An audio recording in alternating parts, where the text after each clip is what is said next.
Welcome back to my YouTube channel world teacher. आज जो topic हम लोग डिस्कस करने वाले हैं वो है novel the power and the glory by Graham Greene. इस नॉवल को हम लोग डिस्कस करेंगे। फर्स्ट ऑफ ऑल ये एक रियलिस्ट नॉवल है। उसके बाद एक स्पिरिचुअल डेवलपमेंट का ये नॉवल है। सेंट्स लाइफ के बारे में ये नॉवल है। साथ ही साथ 1940 में ये पब्लिश हुआ था नॉवल। इसके बाद अगर हम लोग इस नॉवल के इम्पोर्टेंट क्वेश्चंस की बात करें, मीन्स कि हम इस नॉवल में लर्न क्या करने वाले हैं, कि इसमें कौन सी हिडन जो है चीज़ें हम लोग अनवेल करेंगे फर्दर अपनी लेक्चर में, मीन्स कि जब हम लोग अपने डिस्कस करेंगे इसकी समरी, इसके थीम्स, सब चीज़ों को जब हम लोग डिस्कस करेंगे। तो how this novel is allusion to doxology. तो ये डॉक्सोलॉजी जो है इसको हम पहले डिस्कस करेंगे। व्हाट इज क्रिस्टो वार, ये क्रिस्टो वार क्या थी, इसको हम लोग देखेंगे। Time magazine review on novel, कि टाइम मैगजीन जो है उसका क्या रिव्यू था इस नॉवल के बारे में। The power and the glory, the power and the glory कि ये जो तीनों क्वेश्चंस हैं हम इनको इसी लेक्चर में जो है वो कवर करने वाले हैं।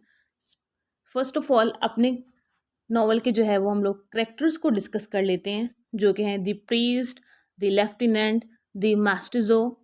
द प्रीस्ट जो है वो प्रोटैगनिस्ट हैं इस नॉवल के, मीन्स के वो हीरो टाइप करेक्टर है इस नॉवल में।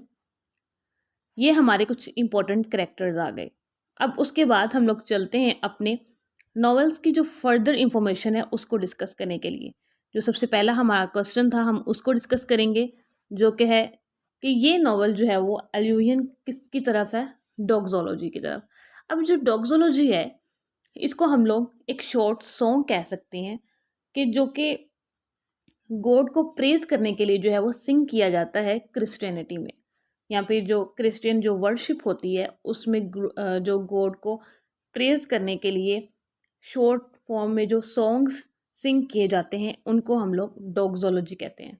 तो ये नॉवल जो है, ये यहाँ पे इस नॉवल का जो टाइटल है the power and the glory, ये एल्यूजन है डॉग्जोलॉजी की तरफ। देन हमारे पास क्वेश्चन है क्रिस्टो वॉर का। अब जो क्रिस्टो वॉर है ये क्या है? एक्चुअली इस नॉवल का जो कॉन्टेक्स्ट है वो क्रिस्टो वॉर है। कॉन्टेक्स्ट इस तरह से कि जो नॉवल लिखा गया था, जब ग्रीन ने जब ये नॉवल लिखा है, उन्होंने ये खुद भी टाइम पीरियड जो है वो मैक्सिको के अंदर जो है वो स्पेंड किया है।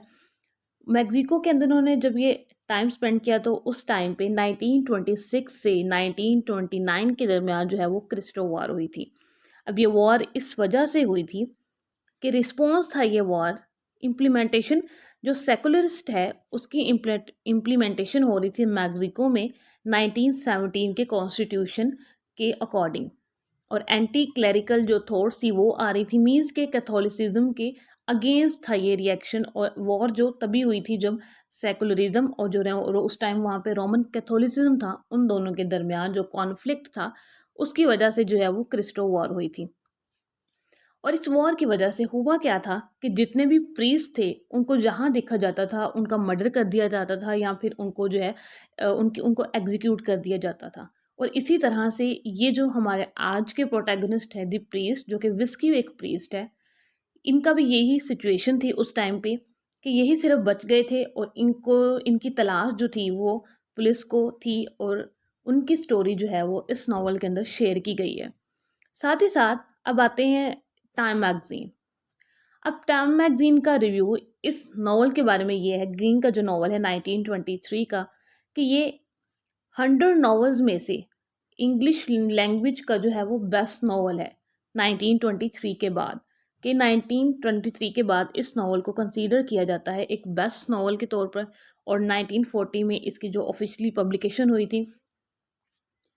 फर्दर हम लोग अब आते हैं अपनी समरी की तरफ, ताकि अपने नॉवल को जो है वो हम लोग इसका जो मीनिंग है एक्चुअल वो ले सकें, और जो इसकी हिडिंग हिडन जो इसके अंदर चीज़ें बताई हैं ग्रीन ने उसको एक्सप्लोर हम लोग कर सकें।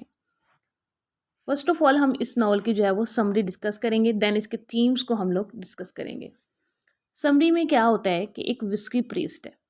विस्की मीन्स कि वो वाइन ड्रिंकर है, उसको ब्रांडी पीने की जो है वो उसकी हैबिट्स हैं। अभी जो प्रीस्ट है ये एक इंग्लिश मैन के साथ, मिस्टर टैंग के साथ जो है वो अब ड्रिंकिंग कर रहा है एयरपोर्ट पे बैठा। अब ये वहाँ पे एयरपोर्ट पे क्या कर रहा है, जहाँ पे इसने एक बोट का इंतज़ार कर रहा है, ताकि ये जो मैक्सिको टबास्को जो उसका स्टेट है मैक्सिको की, वहाँ से निकल के किसी और जगह शिफ्ट हो जाए, ऐसी जगह जो कि इसके लिए सेफ हो, जहाँ पे जो लेफ्टिनेंट है वो इसको जो है अरेस्ट ना कर सके। इस वजह से जो है प्रीस्ट यहाँ से जाना चाहता है। अब जब ये दोनों ड्रिंकिंग कर रहे होते हैं तो वहाँ पे जो मिस्टर टैंक है वो इसे बताता है कि एक डाइंग वूमन है, उसको हेल्प चाहिए, कि उसने कन्फेस करना है, उसको सम्मन करने के लिए जो है तुम आओ, प्रीस्ट को कहता है। तो प्रीस्ट जो है, जबकि उसको बॉट लेकर जाना है अपनी सेफ्टी के लिए, अदरवाइज जो लेफ्टिनेंट है उसको अरेस्ट कर लेगा, क्योंकि उस टाइम पे प्रीस्ट जो भी थे उनको अरेस्ट कर लिया जाता था, उनको एग्जीक्यूट कर दिया जाता था। प्रीस्ट अब जो है वो उसकी हेल्प के लिए फिर भी चला जाता है। अब वो जहाँ वहाँ पे जाता है, बट जो वुमन है उसकी डेथ हो जाती है। उसके बाद प्रीस्ट जो है वो वहाँ से निकल के सेंट्रल विलेज की तरफ जाता है। वहाँ पे इसकी जो है वो इस इसकी मुलाकात इसकी एक्स, जो इसका अफेयर था इसका जिसके साथ मारिया, उसके साथ होती है। और साथ ही साथ इसकी एक इलिजिटमेट जो है डॉटर होती है, जिसका नाम होता है ब्रिगिडा। अब ये पास्ट में ये इवेंट कर चुका है और इसको जो है उसकी रिपेंटेंस भी है कि इसने जो सिंस किए हैं अपने पास्ट में, बट प्रेजेंट टाइम में भी वो एक ड्रिंकर है, बट उसके अंदर कहीं ना कहीं फेथ भी है, उसके अंदर प्रीस्ट में रिस्पॉन्सिबिलिटी भी है। अब ये उनसे मिलता है। देन जो है फर्दर ये आगे कॉर्मन विलेज की तरफ फर्दर मूव करता है और इसको पता चलता है कि लेफ्टिनेंट जो है वो इसको ढूंढ रहा है। अब लेफ्टिनेंट जो है वो विलेज में आ जाता है और वहाँ पे होस्टेजेस ले लेता है। अथॉरिटी इसको अलाउ कर देती है होस्टेजेस की, कि अगर कोई विलेजर प्रीस्ट को छुपाएगा तो ये उसको उसी टाइम पे शूट कर देगा, उन विलेजर्स को। अब लेफ्टिनेंट इसको ढूंढ रहा है। प्रीस्ट जो है वो कभी कहीं छुप रहा है, कभी कहीं छुप रहा है। अब वो कार्मन विलेज में आ जाता है। देन इसकी जो मुलाकात होती है वो मैस्टिजो से होती है। अब जो मैस्टिजो है ये एक स्ट्रेंजर है और इसको पता चल जाता है कि ये प्रीस्ट है रास्ते में। प्रीस्ट जो है वो केयरफुल होता है कि अगर इसको मैंने अपनी आइडेंटिटी रिवील कर दी मैस्टिजो को, तो ये रिवॉर्ड के लिए जो है वो मेरा नाम जाके लेफ्टिनेंट को बता देगा कि ये प्रीस्ट है। जबकि लेफ्टिनेंट को अभी तक ये भी नहीं पता कि प्रीस्ट एक्चुअली में है कौन, क्योंकि वो उसको पहचानता नहीं है कि है कौन। अगर प्रीस्ट उसके सामने जाएगा भी तो उसको नहीं पता चलेगा कि ये प्रीस्ट है, जब तक उसके ऊपर उसकी आइडेंटिटी जो है वो रिवील ना हो जाए। तो मैसेजों के साथ जब ये ट्रैवल कर रहा होता है तो सेकंड डे पे ही जो है वो इन दोनों की काफ़ी अच्छी फ्रेंडशिप हो जाती है, मैसेजों की और प्रीस्ट की। प्रीस्ट जो है फर्दर वो केयरफुली मैसेजों को और रास्ते भेज देता है और खुद वो और रास्ते चले जाता है। यहाँ तक क्लियर। देन क्या होता है, प्रीस्ट जो है वो जब अपनी मास पॉपुलेशन के लिए जो वाइन है उसको इकट्ठा करता है, तो ऑन द वे जब ये आ रहा होता है विलेज की तरफ, तो प्रीस्ट को जो ब्रांडी की बोतल होने की वजह से जो है अथॉरिटी, क्योंकि उस टाइम पे मना थी ब्रांडी, तो उसकी वजह से इसको अरेस्ट कर लिया जाता है। अब अरेस्ट कर लिया जाता है तो इसको जेल भेजा जाता है। अब इसको जेल भेजा जाता है तो वहाँ पे मैस्टिजो भी होता है। अब मैस्टिजो कहता है कि अब क्या फ़ायदा, ये तो ऑलरेडी इन जेल में है, तो मैं अब किसी को बताऊँगा भी कि ये प्रीस्ट है, तो मुझे कौन सा रिवॉर्ड मिलने वाला है। तो लेफ्टिनेंट को ये नहीं पता होता कि ये प्रीस्ट है अभी भी, जब वो जेल में होता है। लेफ्टिनेंट यही समझता है कि इसको ब्रांडी की वजह से यहाँ पे लाया गया है, अब इसको जो है यहाँ से फ्री कर दिया जाता है। और यहाँ से ये बॉर्डर क्रॉस करके, प्रीस्ट को जब यहाँ से फ्री किया जाता है तो वो बॉर्डर क्रॉस करके एक और स्टेट में चला जाता है और वहाँ पे जाके ये सेफ होता है। अब मैसेज वहाँ पे भी आ जाता है इसके पीछे और इसको कहता है कि एक बॉय है डाइंग, उसकी उस वो कन्फेस करना चाहता है और तुम आओ और उसकी हेल्प करो। तो ये अपना फेथ समझ के, रिस्पॉन्सिबिलिटी समझ के, जबकि इसको पता है कि ये इसके लिए एक ट्रैप भी हो सकता है कि इसके बाद लेफ्टिनेंट इसको पकड़ लेगा क्योंकि ये प्रीस्ट है, तो फिर भी वो उसके हेल्प के लिए जाता है। अब ये वहाँ पे जाता है, बॉय की जो है वो डेथ हो जाती है, बट उसकी डेथ के साथ ही जो है इसको पकड़ लिया जाता है और इसको एग्जीक्यूट कर दिया जाता है।